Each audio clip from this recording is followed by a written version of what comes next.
কোনো আসনে এটা হয়েছে যে আসনে যে সিটে স্বাক্ষর দিয়েছেন প্রথম সেখানকার রিটার্নিং অফিসার বা তার কর্মকর্তারা কিছু সময় পরে সেটা চেঞ্জ করেছেন।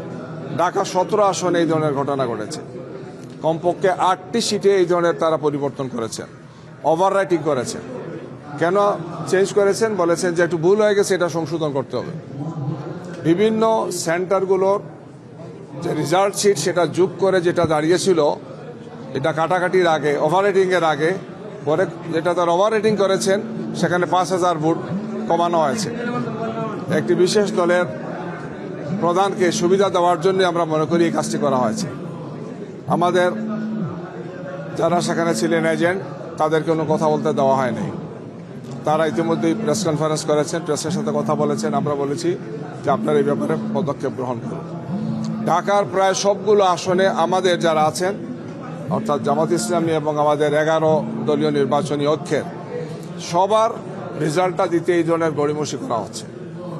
আপনাদের পাশেই ঢাকা 15 আমাদের সম্মানিত আমিরে জামাত ডাক্তার শফিকুর রহমান এই আসনে তিনি নির্বাচন করেছেন। আপনারা জানেন 3 লক্ষর চেয়ে একটু বেশি ভোটার, 129টা সেন্টার, অনেক বড় বড় আসনের তড়িৎ গতিতে রেজাল্ট দেওয়া হয়েছে। এটা এখনো দেওয়া হয়নি। ইতিমধ্যে আরেক প্রার্থী বলছেন যে তিনি পাশ করেছেন, যেখানে কমপক্ষে 20,000-এর চেয়ে বেশি ভোটে আমরা এগিয়ে আছি। আমাদের কাছে মনে হচ্ছে যে একটি বিশেষ দলকে সুবিধা দেওয়ার জন্য নির্বাচন কমিশন এবং তার সাথে যারা সম্পৃক্ত আছেন তারা এটার সাথে ষড়যন্ত্রমূলকভাবে তারা জড়িত আছেন। একই অবস্থা আমাদের 11 দলের অন্যান্য শীর্ষ নেতৃবৃন্দ যারা আছেন তাদের প্রত্যেকের আসনে।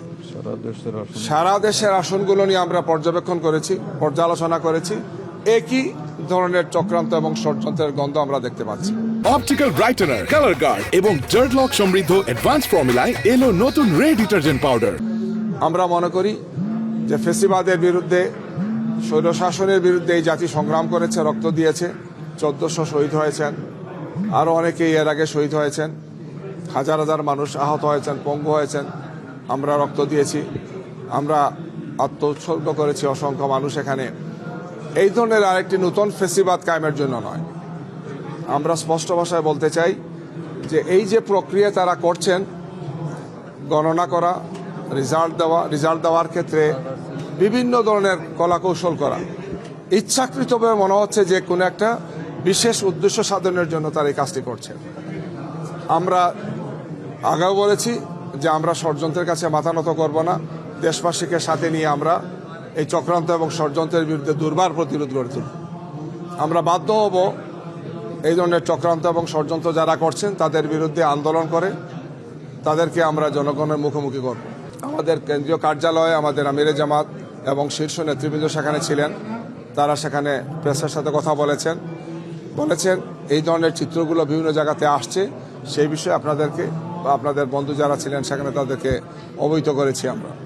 আমরা মনে করেছিলাম যে এরপরে হয়তো নির্বাচন কমিশন বা তার সাথে যারা আছেন তাদের বোধোদয় হবে, দায়িত্বশীল ভূমিকা পালন করবেন, স্বৈরশাসকের আচরণের মতো তারা কোনো আচরণ করবেন না। কিন্তু আমাদের সে মনে হচ্ছে যে তারা বিশেষ কোনো উদ্দেশ্য নিয়ে এই সমস্ত কাজগুলো করছেন।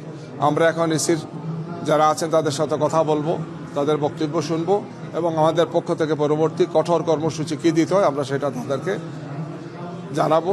আমাদের শীর্ষ নেতৃবৃন্দের সাথে আমরা আলোচনা করেছি, আমরা আবারও আলোচনা করব, তাদের সাথে আলোচনা করে পরবর্তীতে আপনাদেরকে জানাবো।